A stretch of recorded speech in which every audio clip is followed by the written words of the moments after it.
Қайырлы күн оқушылар, бұл сабақта параллелограмм, трапеция және ромбқа байланысты есептерді шығарамыз. Енді мына жерде бізде ABCD параллелограммы берілген. Параллелограмм дегеніміз жалпы мынандай қарама-қарсы қабырғалары бір-біріне тең болатын төртбұрышты айтамыз. Енді бұның тағы да қасиеттері бар. Мысалы мына жерде бізде А бұрышы берілетін болса, оған қарама-қарсы бұрыш ол С бұрышы. Осы екеуі бір-біріне тең болады. Дәл сол сияқты В бұрышы мен Д бұрышы бір-біріне тең болады. Енді тағы да қасиеттері бар. Біз диагональ сызатын болсақ, мысал ретінде асы диагоналын жүргізсек. Асы диагоналын жүргізген кезде бізде 2-3 бұрыш пайда болды. Осы 2-3 бұрыштың аудандары теңдей болады. Одан кейін ВД диагоналын жүргізсек. ВД диагоналын жүргізетін болсақ, 4-ке бөлінді. Осы пайда болған 4-3 бұрыштың да барлықтарының ауданы теңдей болады. Енді параллелограммның ауданын табу формулаларына тоқталатын болсақ, бірінші формуласы мына жерде тұр бізде. S тең А көбейтілген H. А деп отырғанымыз біздегі параллелограммның бір қабырғасы, ал мына H деп отырғанымыз сол қабырғаға түсірілген мына биіктікті, яғни VE-ні айтамыз. Одан кейін екінші формуласы S тең А көбейтілген В көбейтілген синус альфа. Мұндағы А және В деп отырғанымыз параллелограммның сәйкесінше мына екі қабырғасы және синус альфа дегеніміз сол екі қабырғаның арасындағы бұрыштың синусын айтамыз. Осы формулаларды алдағы уақытта қолданатын боламыз. Бірінші есеп. М және Н нүктелері ABCD параллелограммының VS және AD қабырғаларының орталары. Егер ABCD параллелограммның ауданы S-ға тең болса, онда MA, MD, VN және NC түзулерімен шектелген төртбұрыштың ауданын табыңыз. Енді есепті шығару үшін біз мына N нүктесінен аламыз да M нүктесі екеуінің арасын қосамыз. Енді бұдан ары қарай біз мұнаға мән береміз. Мына жерде бізде VS және AD қабырғаларының орталары дейді, M мен N-ді. Олай болатын болса, бізде мына VS-ның ұзындығы қанша болатын болса да, мына M нүктесі осыны теңдей етіп, яғни MC мен MB-ның ұзындықтарын бірдей етіп бөледі. Келесі жағында да дәл солай. Бізде мына N-ді мен NA-ның сәйкесінше мәндері тең болады. Олай болатын болса, бізде мына сызық теңдей етіп екі параллелограммға бөліп тұр.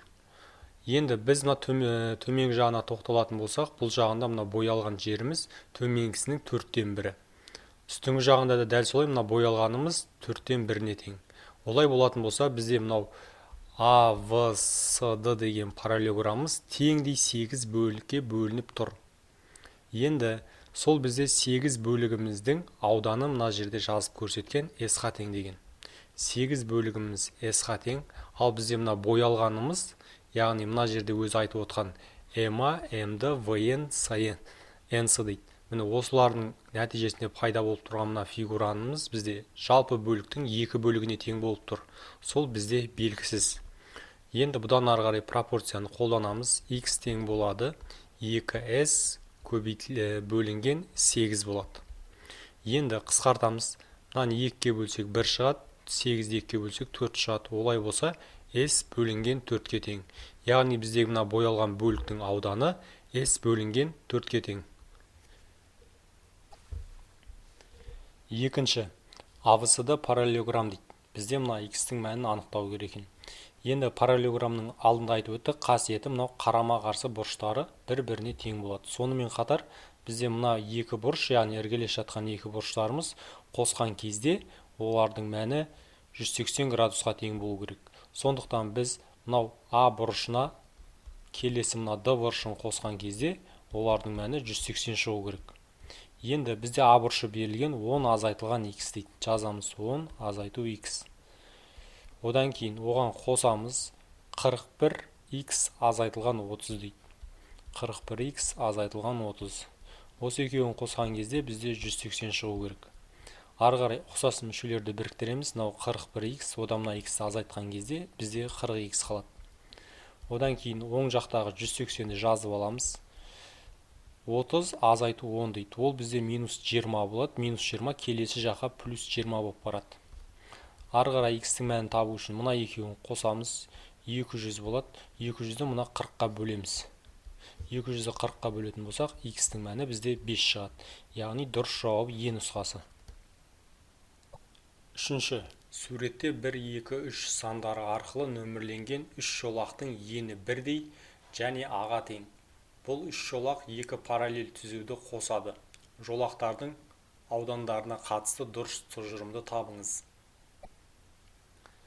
Енді бұл есепті шығару үшін біз алдымен бірінші фигураға тоқталатын болсақ, бізде мына жерде тік, яғни 90 градус жасап тұр.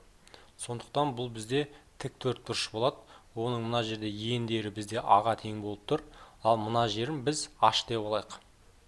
Екеуін көбейтетін болсақ, бізде AH болады. Яғни бізде бірінші фигураның ауданы А көбейтілген H-қа тең. Енді екінші фигураға тоқталайық. Екінші фигурада бізде мына ені аға тең болып тұр. Енді бізде осы қабырғаға биіктік түсіру үшін біз мына төбесінен, яғни табанына қарай тік сызық түсіреміз. Тік сызық түскенде ол 90 градус болып түседі. Сонда бізде бұлымыз тура мына ашқа сәйкес кеп тұр. Олай болатын болса, бізде анау алдында жазып өттік қой, параллелограммның қабырғасы берілетін болса, соған түсірілген биіктігін көбейткен кезде ол бізде ауданын береді. Олай болатын болса, бірінші фигура мен екінші фигура тең болды. Енді бізге үшінші фигураны анықтау керек. Ол үшін біз былай істейміз. Мына жерде мынаны былай бөлеміз екіге.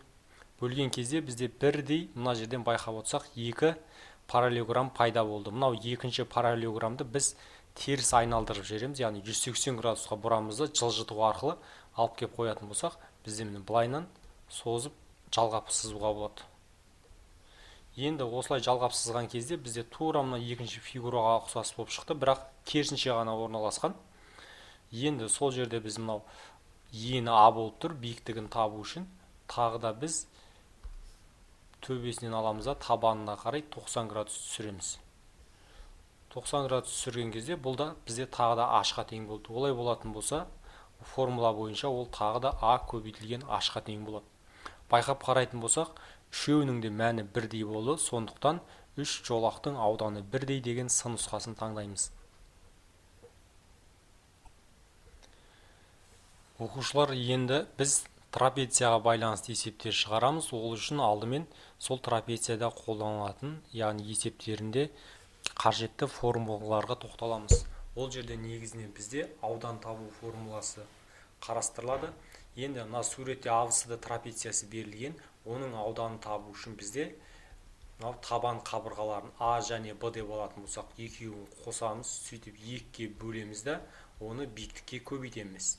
А деп отқанымыз мына жерде үлкен табанын алсақ болады, В деп кіші табанын қарастырсақ болады. Ал бізде H деп отырғанымыз биіктігі, яғни бір төбесінен аламыз да табанына қарай перпендикуляр түсіреміз. Осы кесіндіні біз биіктігі деп атаймыз, оны H деп белгілеп аламыз. Енді алдағы уақыттарда осы формуланы қолданып есептерді шығарамыз. Енді төртінші есеп. Екі фабриканың ара қашықтығы 12 метр. Екі фабриканың төбесінен материалдарды тасымалдауға арналған көлбеу құрылғы орнатылған. Егер бір фабриканың биіктігі 6 метр болса, екінші фабриканың биіктігін табыңыз. Енді бұл жерде бізде байқап қарайтын болсақ, мына жерін А деп алайық, келесі нүктесін В деп алайық, мына нүктені С деп алайық, ал мына нүктені Д деп алайық. Байқап қарайтын болсақ, бізде ABCD деген трапеция пайда болып тұр, бірақ бұл бізде трапецияның өзгеше түрі, сәл тік бұрышты трапеция деп айтылады.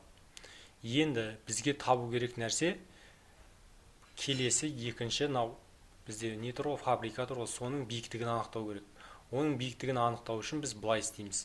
Мына Б төбесінен келесі С-ды қабырғасына қарай перпендикуляр түсіреміз. Перпендикуляр түсірген кезде бізде осы нүктені Е деп белгілеп алайық. Бізде Е-дің ұзындығы белгілі. Ол бізде мына екінші фабриканың ұзындығы 6-ға тең. Сонда бізге тек Е-сіні анықтау керек. Енді Е-сіні анықтау үшін бізде тағы да белгілі нәрсе бар, ВЕ. ВЕ-ның ұзындығы мынау АД-ға сәйкес болып тұр, яғни burada 12 метр. Сонда біз СЕ-ның ұзындығын табу үшін Пифагор теоремасын қолданамыз. Ол жердегі формулаға сәйкес мынау бізде гипотенуза болады, себебі бұл 90 градусқа қарсы жатыр. Сонда 13-тің квадратын аламыз. Одан азайтамыз. Екінші белгілі катет, ол бізде мына 12. 12-нің квадратын жазып аламыз. Ары қарай есептейтін болсақ, 13-тің квадраты 169, 12-нікі 144, екеуін азайтатын болсақ, бізде 25 шығады. Ал 25-ті түбірдің астынан шығаратын болсақ, 5 болады. Олай болса, бізде мынау есінің биіктігі, ол бізде 5-ке тең екен. Енді 5-ке 6-ны қосатын болсақ, бізде жалпы екінші фабриканың биіктігі беріледі. Сонда ол бізде 11-ге тең екен. Бесінші, суреттегі шатырдың толық бетінің ауданын табыңыз. Енді бұл жерде мына шатырға қарайтын болсақ, бізге қарап тұрған мынау трапеция беті бар, және үйдің жанындағы үшбұрыш беті бар. Енді сонымен қатар бізге көрінбей тұрған мына жағында тағы да жаны бар, сосын осы үйдің алдыңғы жағы болса, арт жағында тағы да трапеция беті бар. Олай болатын болса, бізге трапеция мен үшбұрыштың аудандарын тауып, екеуін қосқасын екі еселесек жеткілікті болады екен.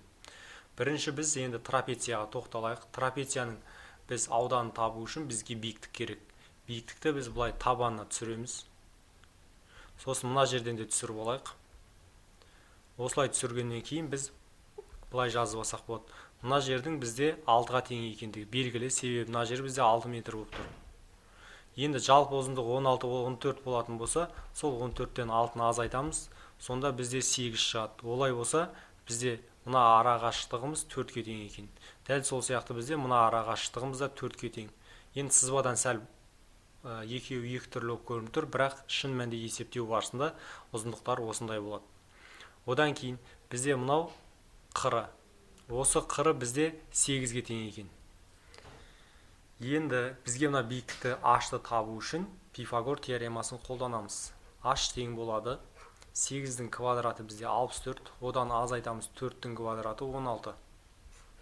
Сонда бұл бізде 48-ге тең болады. Ал бізде 48 дегеніміз 16 мен 3-тің көбейтіндісі. 16-тан түбірден 4 шығады, сонда 4 түбір асты 3-ке тең. Енді бізге трапецияның ауданын табу үшін формула бойынша табаны, яғни үлкен табаны бізде 14, кіші табаны бізде 6 метр. Осы екеуін қосқасын 2-ке бөлеміз де биіктікке көбейтеміз. Биіктігі 4 түбір асты 3-ке тең. Енді мына екеуін қысқартып жіберсек болады, 2 болады. Ары қарай 14-ке 6-ны қоссақ 20, 20-ға 2 түбір асты 3-ті қосатын болсақ, ол бізде 40 түбір асты 3-ке тең болады. Енді бізге үшбұрыштікі керек. Үшбұрыштың ауданын табу үшін байқап қарасақ, мына жерде 3 қабырғасы 8, 8, 8-ден болып тұр. Олай болатын болса, оның формуласы бізде а квадрат түбір асты 3 бөлінген 4 тұғын. А деп отырғанымыз мұндағы тең қабырғалы үшбұрыштың қабырғасы.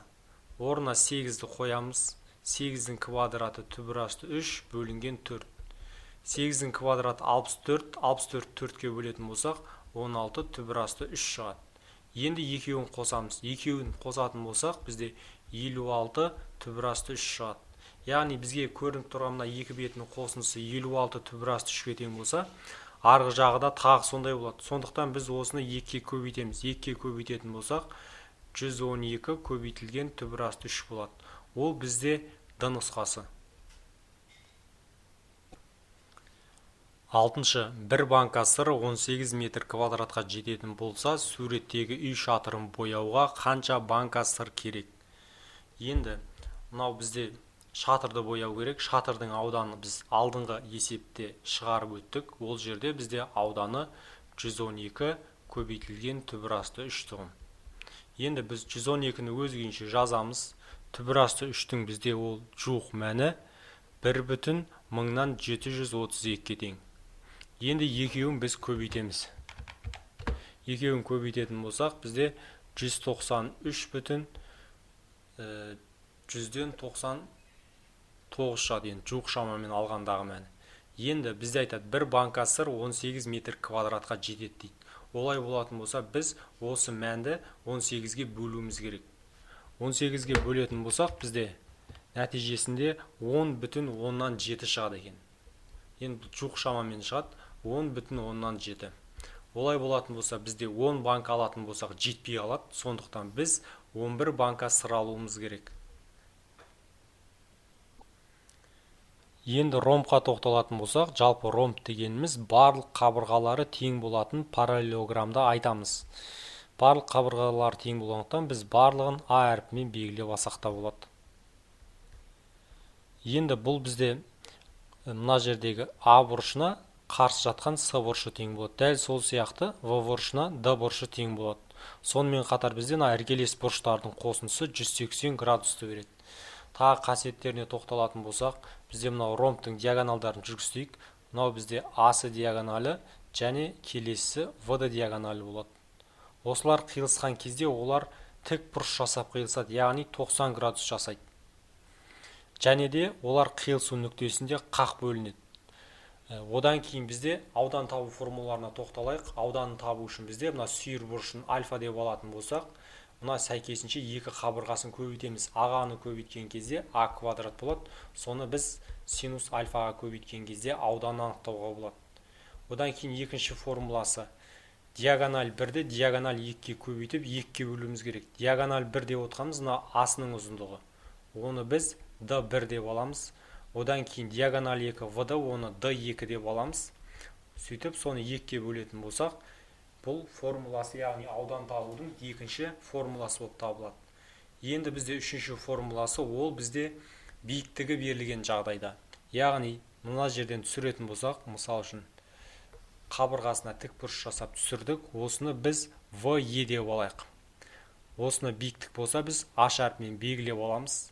Осы биіктігі берілген жағдайда оны біз қабырғасына көбейтетін болсақ, ол да аудан табудың үшінші формуласы болып табылады. Алдағы уақыттарда есептер шығару барысында осы формулаларды қолдануға болады. Жетінші. Суреттегі терезенің сыртқы пішіні квадрат, ал ортасындағы төрт бұрыш ромб. Егер терезенің сыртқы қоршауын қысқы мерзімге жылылауға кететін лентаның ұзындығы 16 метрге тең болса, ішіндегі ромбыны айналдыра қоршауға кететін лентаның ұзындығы неге тең болатынын анықтаңыз. Енді бұл жерде бізде алдымен сыртқысына тоқталайық. Бізде сыртқысына 16-ға тең дейді, яғни лентаның ұзындығы 16-ға тең болатын болса, бізде мына жердегі бір клетканың ұзындығы қанша екенін анықтап алуымыз керек. Ол үшін АБ-ға тоқталатын болсақ, АБ-да 4 клетка бар, ВС-да да 4 клетка бар. Олай болатын болса, бізде барлығы 12 клетка бар, сондықтан әр клетканың ұзындығы бізде бірге тең екендігін түсінуге болады. Енді бізге мынау ромбының былайша айтқан кезде периметрін анықтау керек. Жиектеріне кететін лентаның ұзындығын тап деп тұр. Ол үшін біз былай істей аламыз. Мына жерден қарапайым түрде диагонал жүргіземіз және тағы екінші диагоналын жүргіземіз. Осы екі диагоналды жүргізген кезде алдында айтып өттік, тік бұрыш жасап қиылысады дедік. Олай болатын болса, оны О нүктесімен белгілейтін болсақ, NOM деген бізде тік бұрышты мынандай үш бұрыш пайда болып тұр. Осы жерде бізде мына жерде NO'мыз бір клеткаға сәйкес, яғни ұзындығы 1-ге тең, ал OM деп отқанымыз 2 клеткаға сәйкес, сондықтан оның ұзындығы 2-ге тең. Енді бізге MN-нің ұзындығын табу үшін Пифагор теоремасын қолданамыз. Ол жерде бізде бірінші белгілісі 1-дің квадраты болады, яғни белгілі катет, екінші белгілі катетіміз 2-ге тең болып тұр, онда 2-нің квадраты деп аламыз. Сонда мынау 4-4-ге 1-ді қосатын болсақ, түбір астында 5 болады. Біз енді ромбының бір қабырғасын анықтадық, ол түбір асты 5-ге тең екен.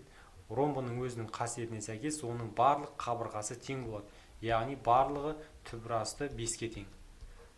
Енді периметрін табу үшін біз сол түбір асты 5-ті 4-ке көбейтеміз. Сонда жауабы 4 түбір асты 5 шығады. Ол бізде Д нұсқасы.